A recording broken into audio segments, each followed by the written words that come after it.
ஓம் ஸ்ரீ வராகி தாயே போற்றி. என் அன்பு குழந்தையே, இப்போது இந்த வராகி அம்மாவின் வாக்கை கேட்க வந்ததின் பலனாக நான் உனக்கு ஒரு பரிசு கொடுக்க போகிறேன். பரிசுங்கிறது பொண்ணாகவோ பொருளாகவோ இருக்க போகிறதில்ல. அதுக்கு பதிலாக உன் மனசுக்கான மகிழ்ச்சியை தான் நான் பரிசாக கொடுக்க வந்திருக்கேன். ஆம் என் செல்லமே, இதுவரைக்கும் உன் வாழ்க்கையில் பெருசாக நீ சந்தோஷப்பட்டதோ ஆனந்தப்பட்டதோ அல்லது மகிழ்ச்சியை அனுபவித்ததோ இல்லை. பார்த்ததெல்லாம் வெறும் கஷ்டமும் நஷ்டமும் பிரச்சனையும் சண்டையும் சச்சரவும் துன்பமும் துக்கமும் துயரமுமாகத்தானே இருந்தது. அதனால தான் போதும் போதும், நீ கஷ்டப்பட்டதும் போதும் கவலைப்பட்டதும் போதும்னு உன் வாழ்க்கையில் உனக்கு நீ மன நிம்மதியையும் மகிழ்ச்சியையும் கொடுப்பதற்காக உன்னை தேடி வந்தேன். எப்பவும் யாருக்கும் நீ எந்த வகையிலும் தொந்தரவு செஞ்சது கிடையாது. ஆனால் இந்த உலகமும் சூழ்நிலையும் ஏதோ ஒரு விதத்தில் யார் மூலமாகவாவது உனக்கு பிரச்சனைகளை கொடுத்துக்கிட்டே இருக்கா. கவலைப்படாத. இந்த உலகத்து மனிதர்கள் எப்படி இருக்காங்கன்னா, அவங்க தவறு செஞ்சிட்டாங்கன்னா நான் தப்பே செய்யலைன்னு வக்கீலாக வாதாடுவாங்க. ஆனால் அதுவே நீ தெரியாமல் ஒரு சின்ன தப்பு செஞ்சாலும் அதை பெரிய தப்பாக பேசி அவங்க நீதிபதியாக மாறி உனக்கு தண்டனை கொடுக்க தயாராகிடுவாங்க. அதனால தான் நீ எப்போதும் கவனமாயிரு. உன் வாழ்க்கையிலையும் உன்னுடைய விஷயங்களையும் அடுத்தவர்கள் தலையீழத்தை நீ அனுமதிக்காதன்னு சொல்கிறேன். ஏன்னா அவங்க செய்கிற தப்பெல்லாம் அவங்களுக்கு தெரியாது. ஆனால் அடுத்தவங்க ஒரு சிறு தவறு செய்தாலும் அதை பெருசாக ஊதி பலூனா மாற்றி வெடிக்கக்கூடிய அளவுக்கு பூதாகரமான பிரச்சனையை உண்டு பண்ணக்கூடிய மனிதர்கள் நிறைஞ்ச உலகமாக தான் இருக்குது. இவர்களுக்கு மத்தியில் நீ நிம்மதியாக சந்தோஷமாக மகிழ்ச்சியாக வாழ்கிறதுங்கிறது கஷ்டம்னு தெரிஞ்சதால தான் அதை நானே உனக்கு உருவாக்கி கொடுப்பதற்காக உன்னை தேடி வந்தேன் என் செல்லமே. பல நேரங்களில் இது சரியாக இருக்கும் நல்லா இருக்கும்னு நினச்சி நீ முடிவெடுக்கிற விஷயம்தான் உனக்கு பொருந்தாமல் கஷ்டங்களையும் பிரச்சனைகளையும் கொடுக்கக்கூடியதாக மாறிடுது. நீ வாங்குகிற பொருளும் இப்படி தான் இருக்குது, உன்கிட்ட இருக்கக்கூடிய உறவுகளும் இப்படி தான் இருக்காது. நல்ல பொருள் இது நல்லா இருக்கும்னு நினச்சி வாங்குறது எப்படி கோளாறாக போகுதோ அதே போல் நல்லவங்க நினைக்கிற உறவுகளும் பல சமயங்களில் தவறானவர்களாக தப்பு செய்கிறவங்களாக இருக்காங்கன்னு நினச்சி நீ வருத்தப்படாத. உன்னை சமாதானப்படுத்தவும் உனக்கு நல்லது செய்யவும் இந்த வராகியம்மா நான் இருக்கேன். நிச்சயமாக உன் மனசுக்கு அமைதியை கொடுத்து எல்லா விஷயங்களையும் சரி செஞ்சு நீயே எதிர்பார்க்காத சமயத்தில் உடனே உனக்கு மகிழ்ச்சியும் கொடுக்க போகிறேன். எத்தனையோ முறை எத்தனையோ பேர் உங்ககிட்ட சண்டை போட்டிருக்காங்க, அதுக்கப்புறம் மறுபடியும் வந்து பேசி சமாதானம் ஆயிருக்காங்க. ஆனாலும் உன்னால் சில பேரை நம்ப முடியாமல் வேறு வழி இல்லாமல் நீ அவங்கக்கிட்ட சிரித்து பேசிக்கிட்டு அவங்க கூட ஒன்றா சுற்றிக்கிட்டு இருக்கேன்னு எனக்கு தெரியும். எப்போவுமே நான் சொல்கிறத கேளு. ஒருத்தவங்க தவறு செஞ்சுட்டு மறுபடியும் உங்ககிட்ட வந்து சேரும்போது அல்லது மன்னிப்பு கேட்கும்போது அதை ஏற்றுக்கோ.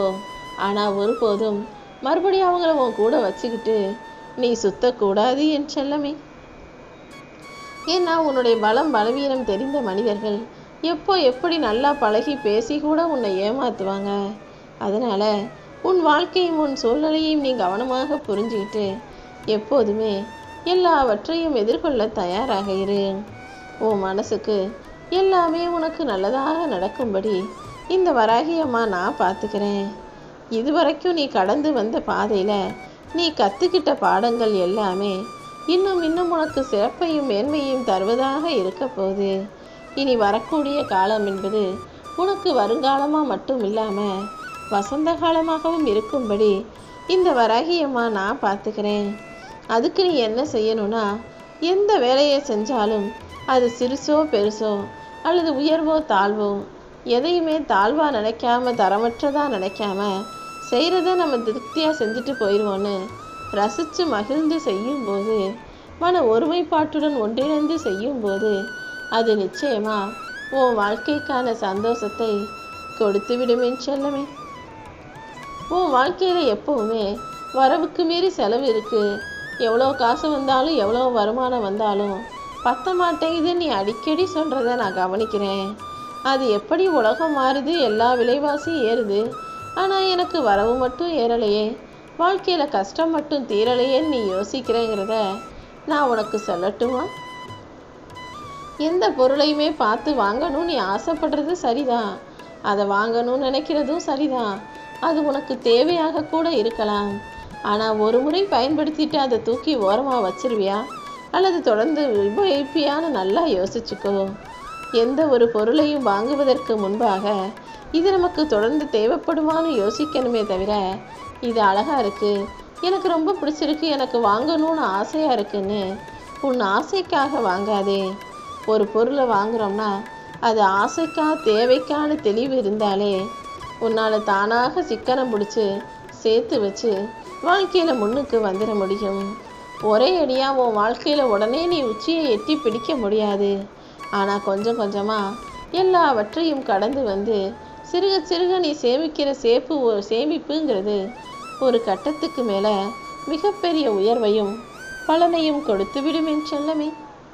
உன்னுடைய எல்லா கஷ்டங்களையும் தீர்த்து வச்சு இந்த வராகியம்மா உனக்கான நல்லதை செய்வதற்காக காத்துக்கிட்டு இருக்கேன். உன் வாழ்க்கையில் எப்போதுமே நீ மனசை அமைதிப்படுத்து. உன்னை சுற்றி இருக்கிறவங்க யார்கிட்டாவது நீ தப்பு செஞ்சுருந்தாலும் அல்லது சண்டை போட்டிருந்தாலும் யார்கிட்டையாவது பேசாமல் இருந்தாலுமே கூட அவங்கக்கிட்ட போய் மன்னிப்பு கேளு. இல்லை நான் தப்பே செய்யலைன்னு உன் மனசுக்கு தோணினாலும் சரி, அல்லது இவங்கக்கிட்ட போய் நான் எப்படி மன்னிப்பு கேட்குறதுன்னு உன் மனசுக்கு தோணினாலும் சரி, அவங்கக்கிட்ட நேரில் போய் கேட்காம மனசார உண்மையை உணர்ந்து என்னை மன்னிச்சிருங்கன்னு உன் மனசுக்குள்ளே நீ சொன்னினா கூட போதும். அவங்க மனசுக்கு அதை எப்படி தெரியப்படுத்தணுமோ இந்த பிரபஞ்சத்தின் மூலமாக அதை நான் தெரியப்படுத்தி அவங்க மனசில் எந்த கோபமும் வெறுப்பும் ஆக்ரோஷமும் அல்லது காழ்ப்புணர்ச்சியும் இல்லாமல் நான் அமைதிப்படுத்திடுவேன்.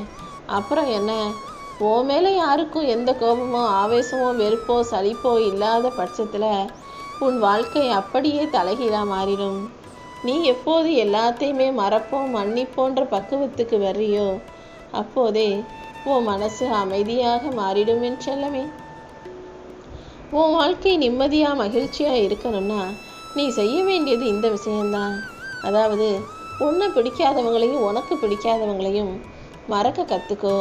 அவங்க செஞ்ச விஷயங்களை மன்னிக்க கற்றுக்கோ. இது எல்லாத்தையும் சரியாக செஞ்சு மறந்து மன்னிச்சு விட்டுட்டினா அப்புறமா எப்போதும் உன் மனசில் நேர்மறையான விஷயங்களும் எண்ணங்களும் தான் இருக்குது.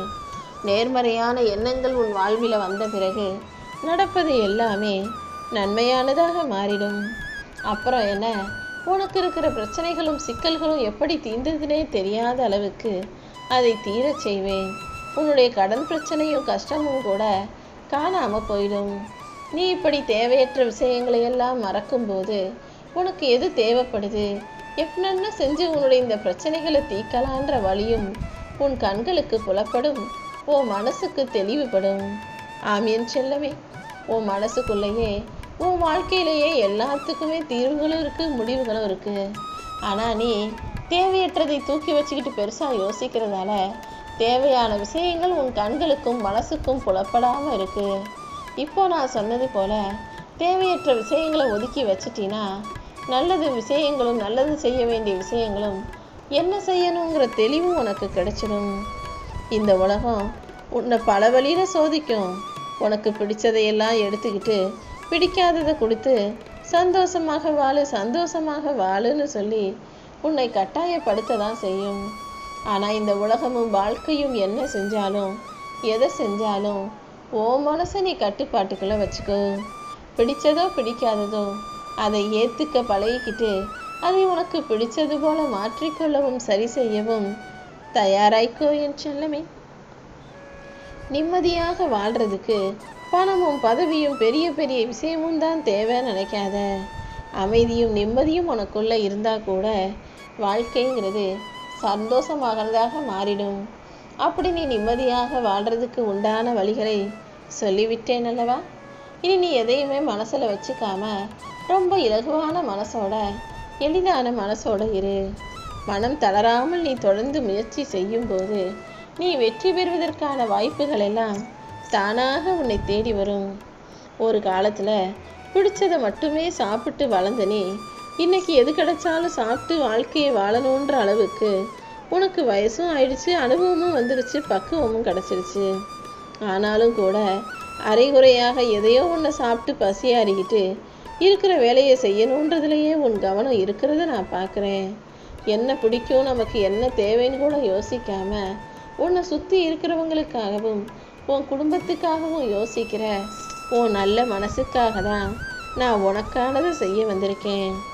ஒரு காலத்தில் உனக்கு பிடிச்சது போல் நல்லா செலவு பண்ணி இஷ்டத்துக்கு ஊர் சுற்றிக்கிட்டு இருந்த உனக்கு, நினச்ச இடத்துக்கெல்லாம் போன உனக்கு, இப்போது வாழ்க்கையின் பின்னால் ஓட வேண்டிய கட்டாயமும் சூழ்நிலையும் இருப்பது எனக்கு புரியுது. காலம் மாற மாற, வயசு ஆக ஆக பொறுப்புகளும் கடமைகளும் வரதான் செய்யும். ஆனால் இதை நீ துன்பமாகவோ துயரமாகவோ நினைக்காத. இந்த வராகியம்மா ஒருபோதுமே உன்னை கஷ்டப்பட விட மாட்டேன். இப்போதே உன் வாழ்க்கையில் உன்னை சுற்றி இருக்கிற விஷயங்களை எல்லாம் ரசித்து ஏற்றுக்கொள்ள பழகு. உன்னை பெற்றவங்க பட்டினி கிடந்து உன்னை பள்ளிக்கூடத்தில் சேர்த்தாங்க. கல் மண் தூக்குற அளவுக்கு கஷ்டப்பட்டு உன்னை கல்லூரியில் சேர்த்தாங்க. வெயிலில் வெந்து மழையில் நனைஞ்சு எல்லா வேலைகளையும் செஞ்சுக்கிட்டு உன்னை பத்திரமாக பாதுகாத்து வளர்த்து ஆளாக்குன அவங்க தான் சரியாக சாப்பிடாட்டியும், தனக்கு சாப்பிட நேரம் இருந்தாலும் இல்லாட்டியும், உனக்கு சரியாக 3 வேளையும் சாப்பாடு போட்டு உனக்கு நல்லது தானே செஞ்சு நல்ல நிலைமைக்கு வளர்த்து ஆளாக்குனாங்க.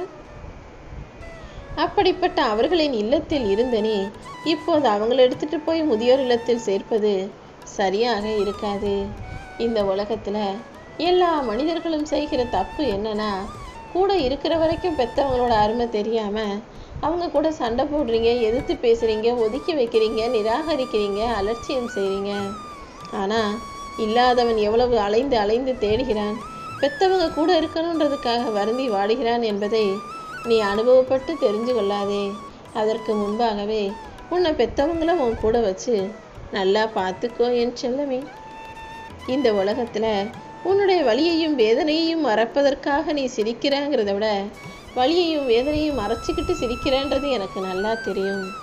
உன் மனசில் இருக்க கஷ்டங்களை எல்லாம் போக்கி உனக்கான நல்லதை செய்வதற்காக இந்த வராகியம்மா நான் இருக்கேன். வெளிச்சத்திலே இருந்துட்டு திடீர்னு இருட்டுக்கு போனீன்னா கண்கள் தெரியாது. அதே போல் இருட்டிலேயே இருந்துட்டு ஒரு நிமிஷம் வெளிச்சத்துக்கு வந்தாலும் கண்கள் ஒரு மாதிரியாக தான் இருக்கும். இப்படி சட்டென்று மாறும்போது சில விஷயங்கள் புரியாது. உன் வாழ்க்கையிலையும் அப்படிதான் இப்போது பல மாற்றங்கள் சட்டு நிகழ்ந்துகிட்டு இருக்கு. ஆனால் அதுக்காக நீ இப்படியே துன்பத்திலேயே இருக்கும்படி நான் விட்டுட மாட்டேன் என் செல்லமே. உன் துன்பத்தை தீர்த்து உனக்கு சந்தோஷத்தை தருவதற்கான எல்லா வேலைகளையும் இந்த வராகியம்மா நான் செய்ய போகிறேன். எப்போவுமே எல்லார்கிட்டையும் சிரிச்சே பேசி பழகி ஏமாந்து போகாதே. ஏன்னா ரொம்ப இனிப்பாக சிரிச்சு பேசினா சுலபமாக உன்னை ஏமாத்திடுவாங்க. அதுக்காக எல்லார்கிட்டையும் கோபப்பட்டு வெறுத்து எரிச்சல் பட்டு எரிஞ்சு விழுந்தினாலும் எல்லாரும் உன்னை வெறுக்க ஆரம்பிச்சிடுவாங்க. அதனால் இனிப்பாகவும் பேசாமல் கசப்பாகவும் பேசாமல் உப்பு போல அளவாக பேசு. யார்கிட்ட எந்த அளவுக்கு பேச்சு வச்சுக்கணும், எந்த இடத்துல எப்படி பேசணுன்ற அந்த நிதானத்தை நீ வளர்த்துக்கிட்டினா உன் வாழ்க்கையில் எந்த பிரச்சனையும் வராது. உன் வாழ்வில் ஒவ்வொரு நாளும் ஒவ்வொரு நிமிஷமும் ஏன் ஒவ்வொரு நொடியுமே கூட அது பாட்டுக்கு போய்கிட்டே தான் இருக்கும். நீ தான் ஒவ்வொரு நொடியும் உனக்கான சந்தோஷத்தையும் மகிழ்ச்சியையும் அனுபவிக்க தயாராக இருக்கணும். இதுவரைக்கும் உன் வாழ்க்கையில் நீ என்ன சாதிச்சேன்னு உன் மனசாட்சி உன்கிட்ட கேட்டா நீ தைரியமாக சொல்லு. சும்மாவே பொய்யா நடிச்சுக்கிட்டு இருக்கவங்க மத்தியில் நான் பொய் பேசாமல் யார்கிட்டையும் தப்பாக நடிக்காமல் உண்மையான ஆளாக வாழ்ந்துக்கிட்டு இருக்கேன், அதுவே பெரிய சாதனைன்னு சொல்லி பழகு என் செல்லமே. உன் மனசில் நீ என்ன யோசிக்கிறியோ அதுதான் உன் வாழ்க்கையில் நடக்கும்னு நான் சொல்லியிருக்கேன். உதாரணத்துக்கு நீ மனசில் உனக்கு ஏதோ ஒரு உடல் பிரச்சனை நினச்சேன்னு வச்சுக்கோ, அது ஒன்றுமே இல்லைனாலும் நீ நினச்சினா நிஜமாவே அது வந்துடும். அதே போல தான் எப்போதுமே நீ நல்லா இருப்ப, நல்ல விஷயங்களை நம்பும்போது நல்லதே நடக்கும்.